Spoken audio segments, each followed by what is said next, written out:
This is Poco M3 Pro। এটি পোকোর প্রথম 5G smartphone. এই ফোনটির স্পেশাল ফিচার হচ্ছে এতে থাকছে MediaTek Dimensity 700 chipset, 90 hertz dynamic রিফ্রেশের সমৃদ্ধ ফুল HD প্লাস রেজুলেশনের ডিসপ্লে এবং 48 মেগাপিক্সেলের ক্যামেরা, সেই সাথে থাকছে 5000 মিলিঅ্যাম্পের ব্যাটারি। স্পেক্স যাই হোক না কেন, একটি ফোনের ভ্যালু মূলত নির্ভর করে থাকে এর প্রাইজের উপরে। এই ফোনটির 464 ভেরিয়েন্টের প্রাইস ধরা হয়েছে 18,500 টাকা, আর 6128 ভেরিয়েন্টের প্রাইস ধরা হয়েছে 21,000 টাকা। স্পেক্স অনুযায়ী প্রাইসকে অনেকটাই চ্যালেঞ্জিং বলা যায়। আজকের এই ভিডিওতে খুঁটিনাটি বের করব এই ফোনটির আদি অন্ত, সেই সাথে জানাবো এই প্রাইস রেঞ্জের মধ্যে এই ফোনটি কি আপনার জন্য কেনা ঠিক হবে কিনা, বা এই প্রাইস রেঞ্জের মধ্যে এর থেকে ভালো কোনো ফোন আপনার জন্য রয়েছে কিনা। আজকের ভিডিওতে আমরা ঘোষণা করব গত পর্বে গিভওয়ের রেজাল্ট, অর্থাৎ কে জিতে নিচ্ছে আমাদের এই Mi Band 5টি। জানতে হলে অবশ্যই সম্পূর্ণ ভিডিওতে চোখ রাখুন।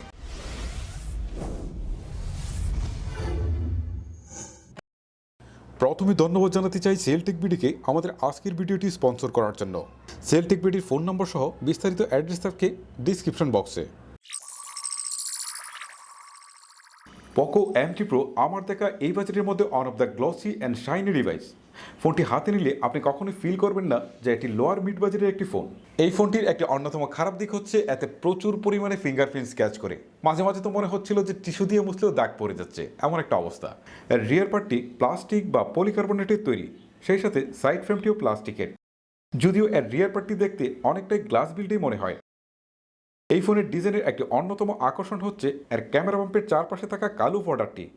এটি দেখতে অনেকটাই স্যামসাং গ্যালাক্সি S21 সিরিজের মতোই মনে হবে আপনার কাছে। অ্যাকচুয়ালি কার কাছে কেমন লাগবে জানি না, পার্সোনালি এর ডিজাইনটি আমার কাছে বেশ ভালো লেগেছে। আপনার কাছে কেমন লেগেছে সেটা অবশ্যই আমাকে নিচে কমেন্ট করে জানাতে পারেন। ফোনটির ওয়েট অনলি 190 গ্রাম আর থিকনেস হচ্ছে 8.9 মিলিমিটার। সাইড ফ্রেমটির রাউন্ড তাকায় ফোনটি ততটা মোটা না মনে হলেও কিছুটা ভারী মনে হয়েছে আমার কাছে। ডিসপ্লে সেকশনে ফোনটিতে থাকছে 6.5 ইঞ্চির ফুল HD প্লাস রেজুলেশনের একটি IPS LCD ডিসপ্লে, আর এটি 90 হার্টজের একটি প্যানেল, যাতে থাকছে 405 PPI ডেন্সিটি। এবারে এতে কিন্তু ব্যবহার করা হয়েছে ডাইনামিক রিফ্রেশ রেট, অর্থাৎ যেখানে যেরকম রিফ্রেশ রেটের প্রয়োজন সেখানে সেই রকম রিফ্রেশ রেটে কিন্তু প্রোভাইড করবে। অর্থাৎ যেখানে 30 হার্জ প্রয়োজন সেখানে 30 হার্জ, যেখানে 60 হার্জ প্রয়োজন সেখানে 60 হার্জ, আর যেখানে 90 হার্জের প্রয়োজন সেখানে কিন্তু তারা 90 হার্জ সাপ্লাই করবে, যে কারণে আপনার ব্যাটারি কনজাম্পশন অনেকটাই কমে যাবে। সো এটা কিন্তু ফোনের জন্য আরও একটা প্লাস পয়েন্ট। এতে 360 ডিগ্রি অ্যাম্বিনেশনে ডুয়েল লাইট সেন্সর ব্যবহার করায় এর ভিউ এক্সপিরিয়েন্স পেয়েছি মারাত্মক লেভেলের। সর্বোচ্চ 500 নিট ব্রাইটনেস থাকায় আউটডোরে ফুল সানরাইজে ফোনটাকে অপারেট করতে কিছুটা সমস্যা ফেস করেছি। পোকো M3 Pro এর ডিসপ্লেকে প্রোটেকশন করছে কর্নিং গোরিলা গ্লাস 3, যা এই বাজেটের জন্য পারফেক্টই বলা যায়। ডিসপ্লেতে কালার শিফটি, নেগেটিভিটি বা টাচ লেকেন্সি জনিত কোনো ইস্যু আমার চোখে পড়েনি।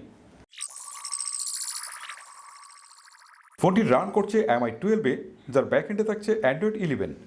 এর UI কোনো প্রকার লেগ বা স্টার্টারজনিত ইস্যু আমার এক সপ্তাহ ব্যবহারে চোখে পড়েনি, তবে বিরক্তিকর অ্যাডস পেয়েছি। আর আপনারা চাইলে অ্যাড সার্ভিস অপশনে গিয়ে এটিকে বন্ধও রাখতে পারেন। র্যাম হিসেবে ফোনটিতে ব্যবহার করা হয়েছে LPDDR4X, আর ROM থাকছে UFS 2.2, যার ফলে ডাটা রিড এবং রাইট পেয়েছি যথেষ্ট ফাস্ট।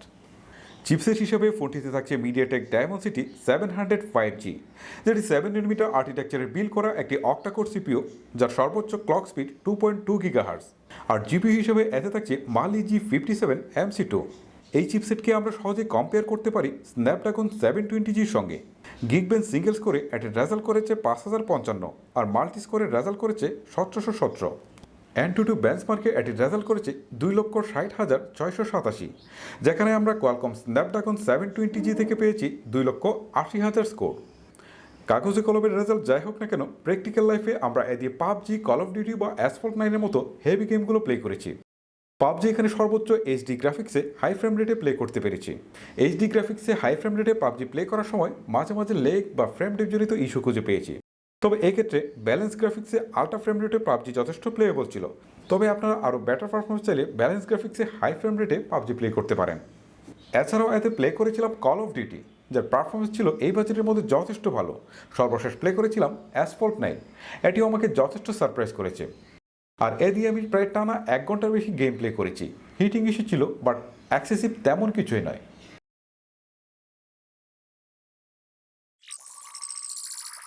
ক্যামেরা সেকশনে ফোনটির রিয়ারে থাকছে ট্রিপল ক্যামেরার সেটআপ, যার প্রাইমারি সেন্সরটি 48 মেগাপিক্সেলের, যা 1.8 অ্যাপারচার যুক্ত। সেকেন্ডারিতে থাকছে 2 মেগাপিক্সেলের ম্যাক্রো, অ্যান্ড থার্ডে থাকছে 2 মেগাপিক্সেলের ডেপথ সেন্সিং ক্যামেরা। আর ফোনটির সেলফিতে থাকছে 8 মেগাপিক্সেলের ক্যামেরা। প্রাইমারি ক্যামেরায় তোলা ছবিগুলো most of the time natural কালারই প্রোভাইড করে, তবে এআই মোড অন করলে ছবিগুলো অনেকাংশেই স্যাচুরেটেড কালার দেয়। ছবিতে কিছুটা ডিটেলস অ্যান্ড শার্পনেসের ঘাটতি পেয়েছি, আর ডাইনামিক রেঞ্জও খুব একটা প্রত্যাশিত ছিল না। তবে এর ক্যামেরা সেটআপে খারাপ লাগার একটা অন্যতম ব্যাপার হচ্ছে এতে কোনো প্রকার আল্ট্রাওয়াইড সেন্সর প্রোভাইড করা হচ্ছে না। এই যে ম্যাক্রো সেন্সরটা রয়েছে এটা আমার কাছে একটা অহেতুক সেন্সর মনে হয়। সো এটার পরিবর্তে একটা আল্ট্রাওয়াইড সেন্সর প্রোভাইড করলে হয়তোবা প্র্যাকটিক্যাল লাইফে এটা অনেক বেশি উপকার করতো। আর এখন কিন্তু আমরা 10 থেকে 11,000 টাকার একটি ফোনেও কিন্তু আল্ট্রাওয়াইড সেন্সর পাচ্ছি। আর এখানে এরকম একটা প্রমিজিং ফোনে তারা কি করে আল্ট্রাওয়াইড সেন্সর বাদ দিল সেটা আমার আসলে বোধগম্যই হচ্ছে না। ছবিতে কিছুটা কন্ট্রাস্টের অভাব বোধ করেছি, ছবিগুলো কেমন জানি একটু ফ্যাকাশে ফ্যাকাশে লাগছিল। Most of the time light ব্যালেন্সও আমার কাছে পারফেক্ট মনে হয়নি। 2 মেগাপিক্সেলের ম্যাক্রো ক্যামেরা এই বাজেটে অন্যান্য ফোনের মধ্যে পারফরমেন্স করছিল, যা হয়তোবা এই ছবিগুলো দেখেই বুঝতে পারছেন। 2 মেগাপিক্সেলের ডেপথ সেন্সিং ক্যামেরা ব্লার মোটামুটি পেয়েছি, যদিও আমি একটু বেশি এক্সপেক্ট করেছিলাম, কারণ এতে 1.8 অ্যাপারচার রয়েছে। দূর দেখে দেখলে এর এজ ডিটেকশন অনেকটা পারফেক্ট মনে হবে, যদিও এটা খুব একটা পারফেক্ট ছিল বলা যায় না।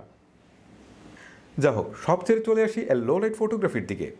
কম অ্যাপারচার থাকায় লো লাইট ফটোগ্রাফিতে বেশ ভালোই পারফর্ম করেছে এটি।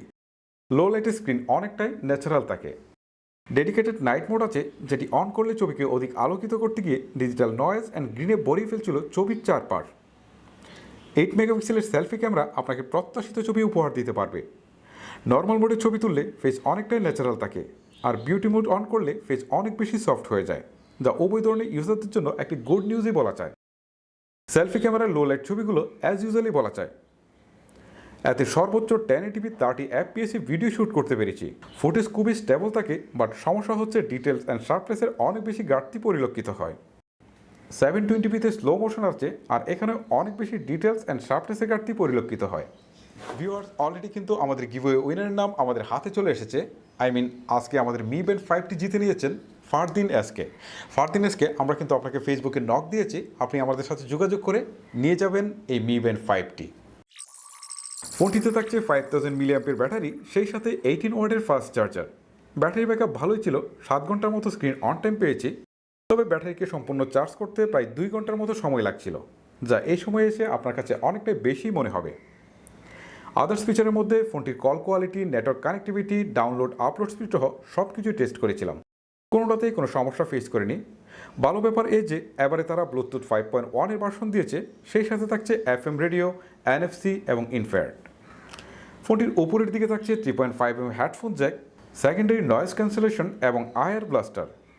এই আয়ার ব্লাস্টারকে আপনি টিভি, এসি সহ অনেক ধরনের ইলেকট্রনিক ডিভাইসের রিমোট হিসাবে ব্যবহার করতে পারবেন।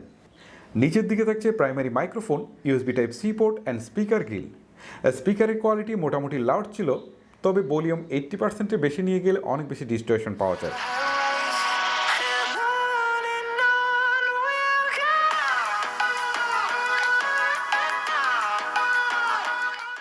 ডান পাশে power button and physical fingerprint scanner একই সাথে যুক্ত করা হয়েছে, আর এর আনলকিং স্পিড ছিল যথেষ্ট ফাস্ট। গুড নিউজ এই যে এতে 2 ধরনের অপশন থাকছে, একটা টাচ, অন্যটা হচ্ছে প্রেস। আপনি যখন প্রেস অন করে রাখবেন তখন একটু জোরে চাপ দিয়ে এটাকে আনলক করতে হবে, আর যখন টাচ সিলেক্ট করা থাকবে তখন সেই ক্ষেত্রে আঙ্গুলের স্পর্শ লাগা মাত্রে আনলক হয়ে যাবে। তবে এতে কিছুটা প্রবলেম রয়েছে, যেমন অনাকাঙ্ক্ষিতভাবে আপনার আঙ্গুল এসে যখন ফিঙ্গারপ্রিন্ট স্ক্যানারের উপর পড়ে তখন কিন্তু বারবারই ভাইব্রেশন হতে থাকে। তার উপরেই থাকছে ভলিউম রকার। বাম পাশে থাকছে হাইব্রিড সিম কার্ড স্লট, যা দিয়ে আপনি 2টি সিম কার্ড অথবা 1টি সিম ও 1টি মাইক্রোএসডি কার্ড ব্যবহার করতে পারবেন। এই হাইব্রিড সিম কার্ড স্লটের বিষয়টা আমার কাছে একদমই ভালো লাগেনি, কারণ যেখানে 64GB স্টোরেজ রয়েছে সেখানে অন্তত 2টি সিম কার্ডের পাশাপাশি একটি মাইক্রোএসডি কার্ড ব্যবহারের সুযোগ দেওয়া মাস্ট বি উচিত ছিল। ভিউয়ার্স, এই হচ্ছে Poco M3 Pro 5G এর ফুল রিভিউ। এবারে আপনারা নিজেরাই বিশ্লেষণ করতে পারবেন যে অ্যাকচুয়ালি এই টাকার মধ্যে কেমন হলো ফোনটি। তারপরে আমি যদি বলি যে 20,000 টাকার নিচে যদি এই ফোনটিকে পাওয়া যায়, সেটা অফিসিয়াল হোক বা আনঅফিসিয়াল হোক, তাহলে এই ফোনটিকে আপনারা কিনতে পারেন। বাট 20,000 টাকার বেশি চলে গেলে এই ফোনটি কেনার কোনো যৌক্তিকতা আমি দেখি না। যাই হোক, আমি আমার মতামত ব্যক্ত করলাম। আপনাদের কি মতামত সেটা অবশ্যই আমাকে নিচে কমেন্ট করে জানাতে পারেন। আজকের মতো আমি হিমেল আপনাদের কাছ থেকে এখানে বিদায় নিচ্ছি। দেখা হচ্ছে পরবর্তী কোনো ভিডিওতে। তখন পর্যন্ত সবাই অনেক অনেক ভালো থাকবেন, সুস্থ থাকবেন। আল্লাহ হাফেজ।